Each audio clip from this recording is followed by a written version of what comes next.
Saudara, 3 mahasiswa diringkus pas pampres saat membentangkan poster ke arah iring-iringan Wakil Presiden Gibran Rakabuming Raka di Blitar, Jawa Timur.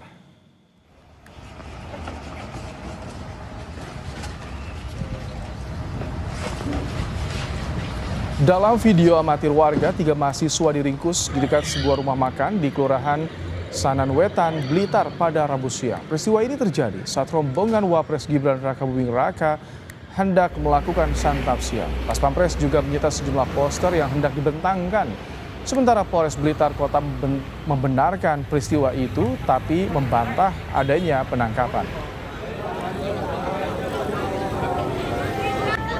Saat ada rombongan Wakil Presiden mau mengarah ke rumah makan Bu Mami, tiba-tiba ada 3 orang yang mau menerobos barisan itu, sehingga dari pengamanan untuk diinggirkan supaya jangan sampai menerobos rombongan itu. Sekarang ya sudah dipulang, cuma hanya dihalau aja, suruh minggir saja. Gitu aja. Tidak ada pemeriksaan lebih lanjut dan lain-lain ya? Nggak ada, cuma hanya mau menerobos, saya minggir-minggir wajar itu, karena jaganya jangan sampai ada apa-apa.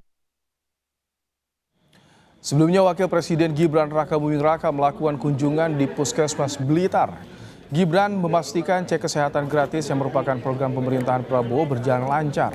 Gibran juga menyempatkan ziarah ke makam Bung Karno yang menurutnya merupakan sebuah kewajiban. Agenda ziarah ini di luar jadwal protokol dalam kunjungan Gibran ke Blitar.